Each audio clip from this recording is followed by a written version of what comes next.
Shalom and welcome to Yeshiva B'nai Noach. I'm Tom Averna, and we are continuing with our mystical Hebrew class, The Language of Creation. This is class 6 as we take a look at the letters Kaf to Nun. Before we begin, I want to take a look at a recap of the letters that we've done so far and their initial meanings. So we take a look, first of all, at the Aleph, which is the letter of God. It's the letter of spiritual connection. And next is the letter Bet, number 2. Bet is our physical reality, our house, the source of blessing and paradox, and our body as temple.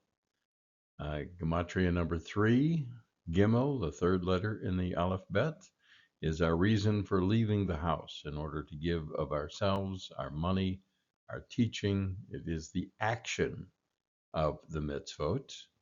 And letter 4, Gematria 4, Dalet, is humility, which is the doorway of holiness. It's the importance of receiving and recognizing that everything we have is from God.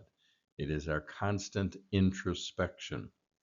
And the next letter we have He, which is the 5th letter, and the Gematria of 5.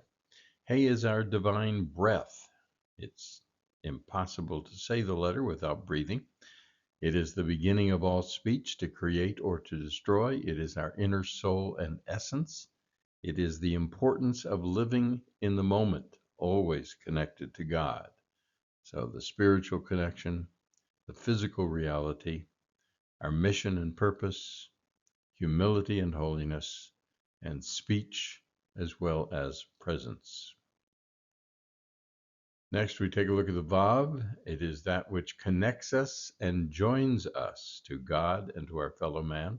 It is the physical world that hooks us to our flesh, but can also connect us to our spiritual self. Next is Zion. It is the 7th letter and the number 7. Zion is our spiritual sword, bringing us rest and comfort, as Chabad does. It represents our experiences of completion as we rise above the physical trappings and accept our own crown of rulership and priesthood. Next is the letter Chet. It is the number 8, the 8th letter in the Aleph-Bet, and it represents our potential to grow or to recede in our relationship to God. It is our struggle to grow beyond 7 into infinity. It can be a wall or a gateway, a wall that separates us from God, or a gateway to our higher self.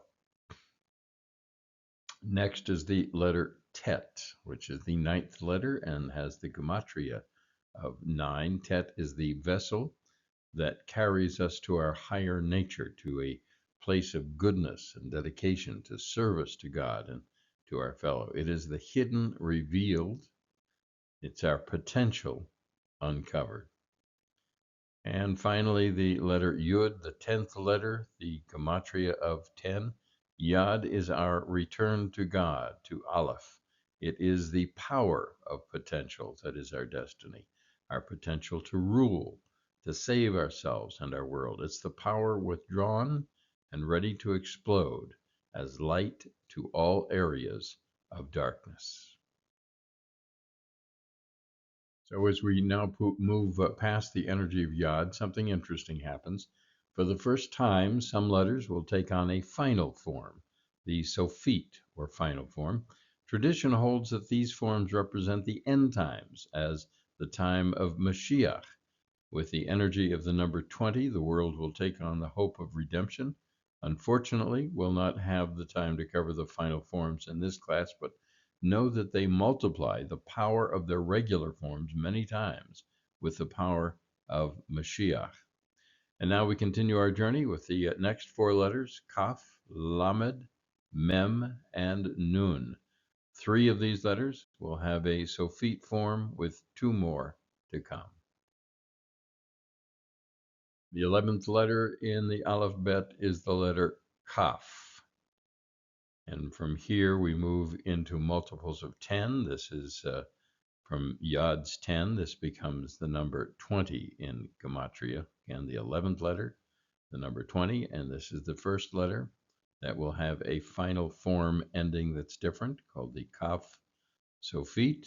It's also uh, the letter that will change sounds with or without the dagesh within it. So it's either Kaf with the dagesh or Chaf without the dagesh acting as a stopper of the breath. As we always do, let's take a look at the form. We see within the Kaf three connected lines representing the patriarch, the columns, the earth with a yod at the center. It's a crown or a covering, a prostrated king in supplication to God, humility, which we'll see many times in the letters, with the head covering for prayer. Keter is crown and the top level of the tree of life. It is the palm of the hand, God's hand, giving blessing, priesthood, protection. The final form represents the bending of our lower selves to yield to our higher God. With the meaning, we take a look at the word palm, meaning of the word kaf. And you can see the kind of cupped hand, a hand out or a hand up, helping man. We also, with the kaf, have the power to suppress, to cover, to suppress the evil inclination, ego, desire, physical nature, the powers of nature. And we also see the clouds or covering with the kaf. If we look at it turned sideways, we now have a covering, a kase, um, for the kaf. Dark clouds create faith. Clouds hold life, giving water, shade, and comfort. Also, upside down, it is a crown. The two letters of the full spelling kaf, of the two words ki, potential, and peshel, pashel, actual. Thus, the kaf hints at the power latent within the spiritual realm of the potential to fully manifest itself in the physical realm of the actual. The secret of the kaf is the fulfillment of the much from the little point of the yod, as the kaf begins with the letter yod at the top and then expands. It's the yod and kaf combined. This is the letter of potential. It is the receiver. It represents our super potential and super consciousness. Koach is the potential or power. Meaning is to suppress. The paradox of that suppression is to bring out the potential. We have to suppress obstacles, suppress feelings that we are far from God. One of the appearances of Kaf, spelled like the letter name, occurs in the incident where an angel wrestles with Jacob until the breaking of the dawn, Genesis 32:26 through 29. Here it's translated as socket of the hip, kaf or key, or because the letter key or the word key appears 5 times in the section. It's the causality of the number of He, the power of God, that number 5. It's Jacob's hidden potential, which was the name Israel, and the ability to suppress his physical nature and wrestle with his demons and overcome them. This wrestling incident occurs in the night. The night is darkness without light. This is the time of concealment. In the time of concealment, each of us wrestles with the man. Each of us wrestles with desires that are not worthy or that we ourselves are not worthy. The hip joint is one of the most important joints in the human body. It allows us to walk, run, and jump. It bears our body's weight and the force of the strong muscles of the hip and leg, yet the hip joint is also one of our most flexible joints and allows a greater range of motion than all other joints in the body, except for the shoulder. Our hips are often referred to as our foundation and are collectively called the pelvis. And now we take a look at the Kaaf's first appearance in Genesis chapter 1, verse 21, in the word kanaf, which is winged or winged. Represents a wing, a corner, a border, eternity. And thus Elohim created the great whales and every living creature that creeps, with which the waters teem of its kind, and every winged bird of its kind, and Elohim saw that it was good. The Gematria of Kaf is, as the 11th letter, is the number 20. Spelled out, it is the number 800, either 100 or 820. The Fey Sophite, if we take the Sophite at its value of 700, I'm sorry, of 800, then we have the total of 820. Otherwise, we have its value of 80 plus 20, which would be the 100. So depending on which form of Gematria you're using, it could be one or both or either of those numbers. So again, spelled out, we have a difference in terms of the value, Kaf and Pei being the two letters. It's either 100 plus 90 or 820 plus 90. So 190 or 910 would be your choices of Gematria for that. Keter, as the word crown, is the secret of God at the head, and Keter is equal to 620. There are 620 letters in the 10 Commandments. The last letter is the final Kaf, the Hebrew word for 20. Ashrim is 600, equals the value of that is 620.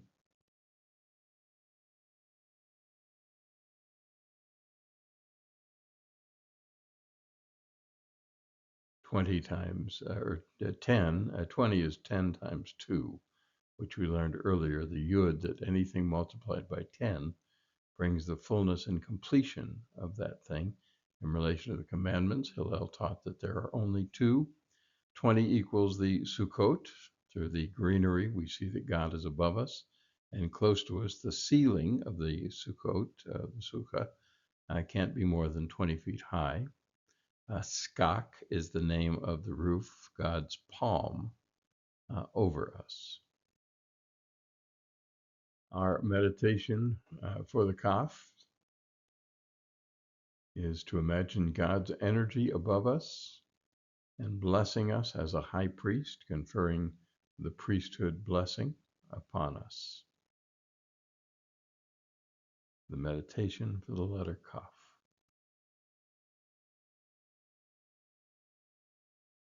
Our 12th letter is the letter Lamed, and as we increase in multiples of 10, of powers of 10, the number for Lamed is 30.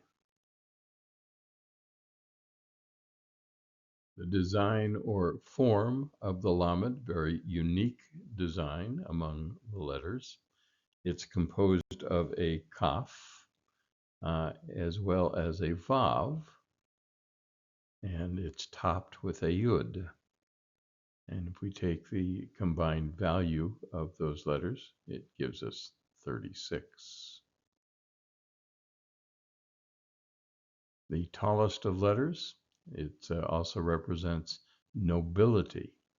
We see in that the Pharaoh's crown.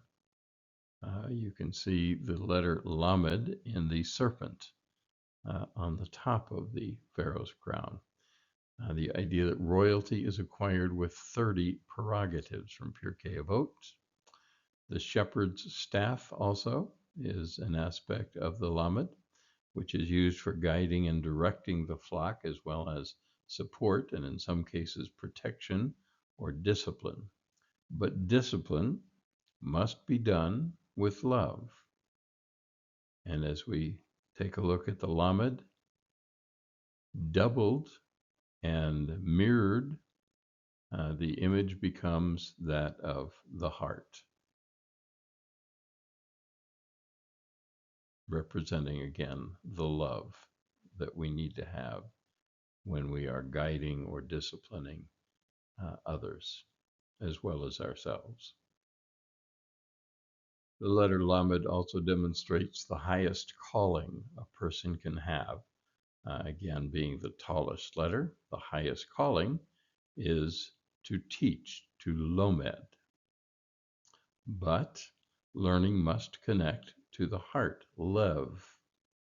The word in Hebrew for prayer is tefillah, and it has a lamed in it. It's also the root word palal. As mentioned earlier, each letter in Hebrew has a pictogram. The word palal is the letter pei, which is the mouth, and two lameds. A word palal formed from its pictogram means to lead me. Lead me, says the mouth. During prayer, the heart tells the Lord through the mouth to direct its affairs. Once the heart of a man is directed by the Lord, he's guaranteed to walk in his statutes and decrees. Another way the heart soars to commune with God is through praise. A word for praise in Hebrew is hallel, and it has two lameds. It is from the hallel that we derive the famous word hallelujah. To train and control instincts. It's the power to direct and control our animal instincts. And it's the yearning of soul for Torah knowledge to create a new heaven and a new earth. As a prefix, it denotes direction, a goal, or purpose. The lamed as a prefix means to or for or towards. It brings exalted values down into the world of action, a heart that understands knowledge.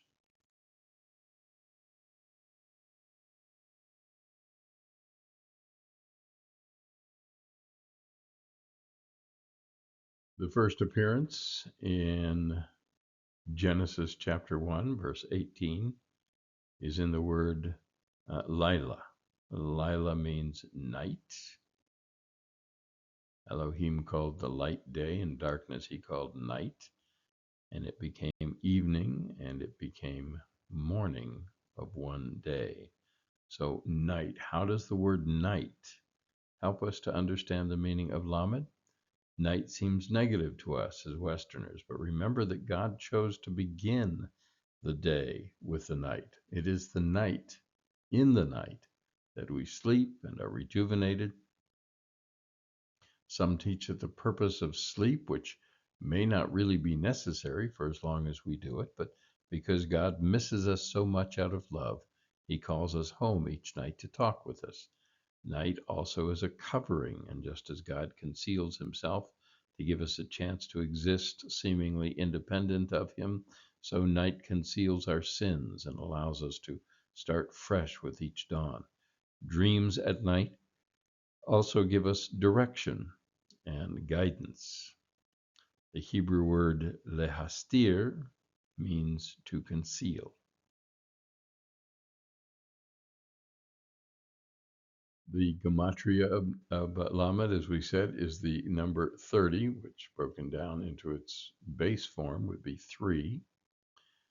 If we put 30 plus 6, we get the number of the righteous, the Lamed Vowels, who are the 36 righteous who maintain the world. 30 generations from Abraham to the destruction of the first temple. 30 levels of kingship, as we had talked about in Pirkei Avot. 30 types of righteous in the world to come. In its baser form, three worlds. Beria is the world of creation. Yetzirah is the world of formation. And Asiya is the world of action. Each contain their own 10 Sephirot. In its spelled out form, its number is 74, which is related to the word chokmah, to be wise. Needy, a wise person always cares for and protects the needy. And we can also see in its full value, Lamed Mem Dalet, 434 plus 80 plus 74 is 588, which you can break down to 21, which you can break down to 3, or again, back to the idea of the 30. One meditation for the Lamed is to think of yourself looking deeply inside yourselves and make the attempt to bring heart and mind together to understand the world, soul, and divinity. The greatest distance in the world is between the head and the heart, and the goal is to put these together. Think about how that might happen in your life. We increase to the next power of 10 in the Mem letter and the Mem Sophit. It also has a final form. It is the 13th letter, and its number is 40. In its design or form, we can see many things. One of 5 letters with 2 forms. The 2 shapes, both the shapes of the Mem, relate to water, which is the word mayim. The first idea is a running body of water, so the water can run out. The final form is a closed body of water. The yud within equals the raindrops. The cycle connects water to life. If you square with the opening at the bottom left, you have a closed square again into the final form. It's the symbol of Mother Nature. In most languages, mem is the basic sound of mom, opening at the bottom to give birth. The closed mem made up of 2 dalets, and we can see that if we turn one upside down. The open mem, a kaf and a vav,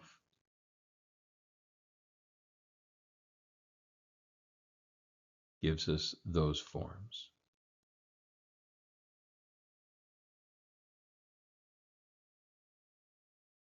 Taking a look at the meaning of the letter mem, as we talked about, the final form of the mem always or most always appears at the end of a word. However, there is one place in the entire Tanakh where the mem appears in the middle of a word, and it means to increase.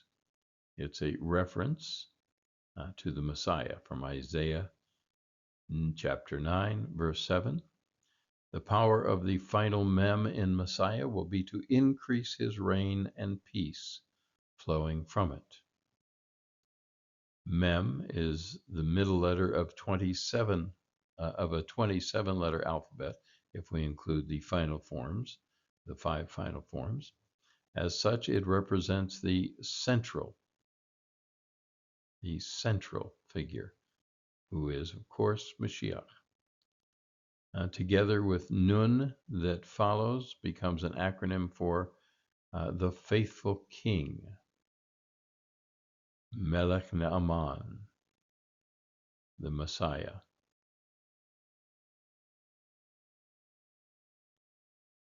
Moses and Mashiach. The Mem stands for Moses because he started to reveal the infinite Torah on a level that man could perceive. Not everything was transmitted by Moses, however. The concealed will be revealed by the Messiah. whose time of arrival is meant to be unknown to man. Rashi, Bereshit 47, 28. The letter of water, a fountain of divine wisdom, the revealed and the concealed. The idea of flowing water, visible, self-consciousness, mikvah. As a prefix, it means from, out of, or after, because of, and many other things. Also, who and what, me and ma, asks, who am I, and what am I here for? Its first appearance is in Genesis chapter 1, verse 9. And Elohim said, let the waters beneath the heavens be gathered into one place, and let the dryness be seen. It was so. We have Mayim, the waters. And we also have heavens. If you look at the word for heaven, Shamayim,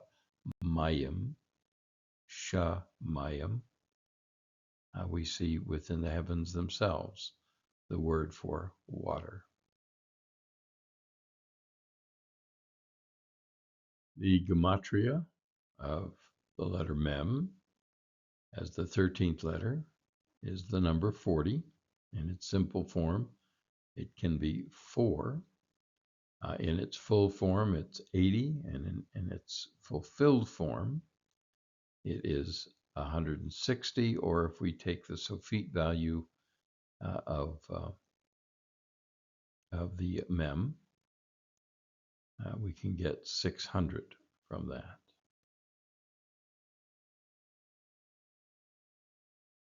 Again, the idea that Kabbalistically Torah flows from Chokmah. The 13th letter also equals the word for love, ahava. Love flows like water. 13 is connected to compassion, equals love, life, wisdom, and Torah.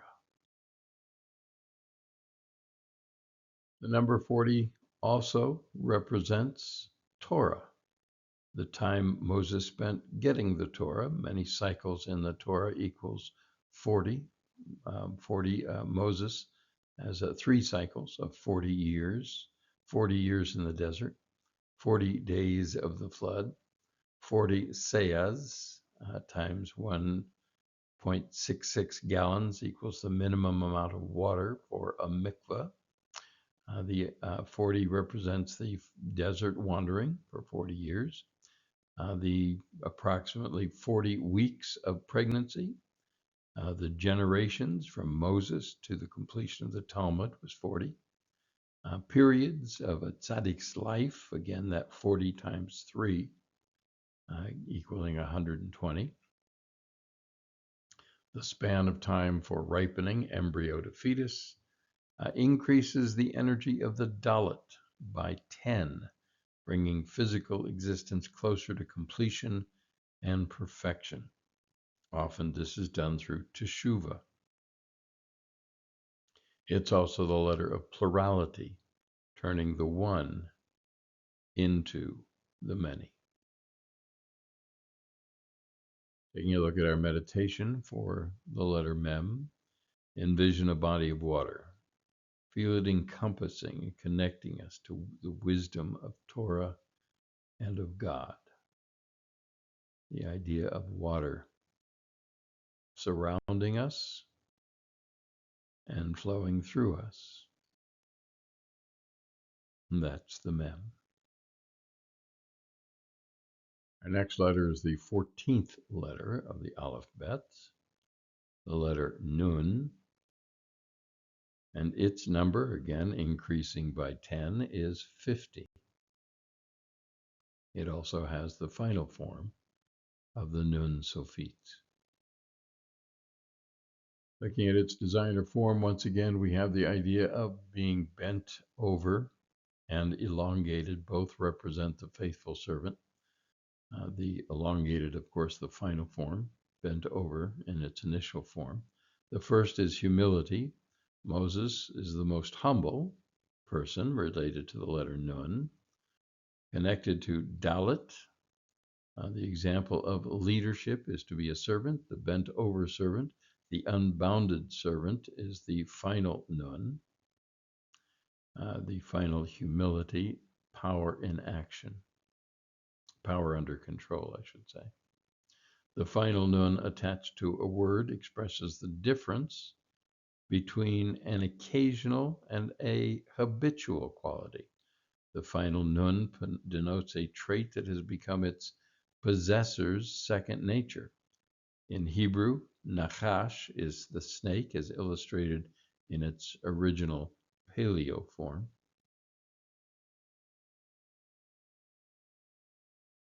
Some of the meanings for Nun in its Aramaic term, Nun means fish. Nun also represents the kingdom in Hebrew. Yenon, Mashiach, the heir to the throne, becomes the final redeemer. The names of Mashiach, one is Yinon from Psalms. His name will be Yinon, relates to the number 50, the Jubilee year, the year of freedom. We also have the idea of a sprout, spreading to propagate, to shine new life, and to generate, and as well as to decline. Nephilah, to fall, God's tests. What is emerging is not always clear in the beginning process. When we plant, we have to have faith that what emerges will be what we wanted. We expect God's blessing. The secret of rebirth after death that the Nun teaches us depends on our belief that our falls raise us higher, that God is near us, even in the abyss, and will not allow us to go beyond the point of no return. The idea of prophets and prophecies, Navi, is also related to the letter Nun. In its meaning, Nun in itself implies the outlook for hope, redemption, and the eventual future revivification, the resurrection of the dead. Nun stands for Nephilah, downfall, but implies at the same time the concepts of Ner, of light in darkness, and of Neshama, the spirit in the body. All distortion and tragedy, the bent Nun, will in the days to come be unbent and straightened by the divine providence of the everlasting, most faithful, El Melech Ne'eman. No turmoil will last forever, the bent Nun, because in the end it leads to the erect final Nun. This is demonstrated in the very term Nun, denoting perpetuation. In Nun, fish, in the meaning, it represents propagation. In Nain, the descendant, it stands for the future of our people.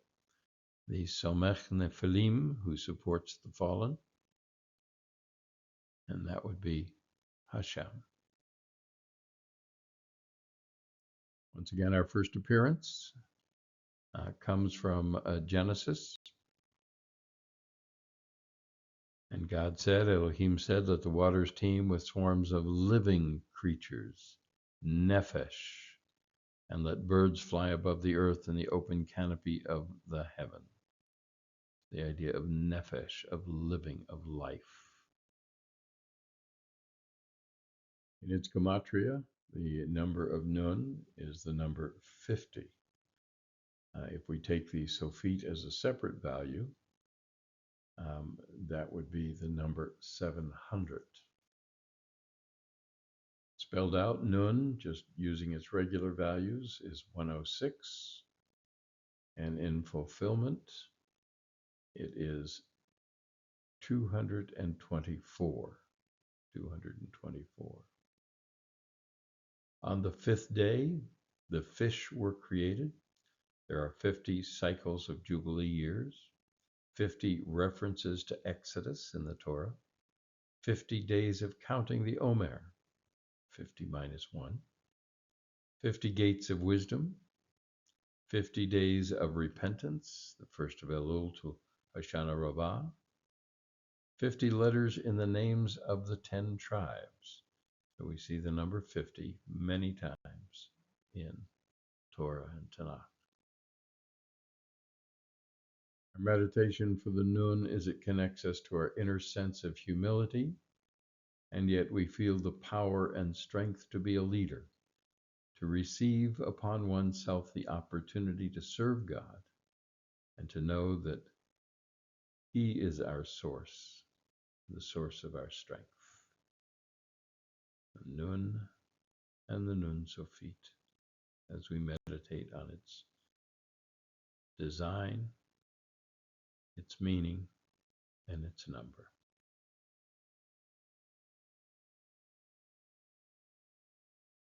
Let's look at Class 6, the Mystical Hebrew class, the language of creation.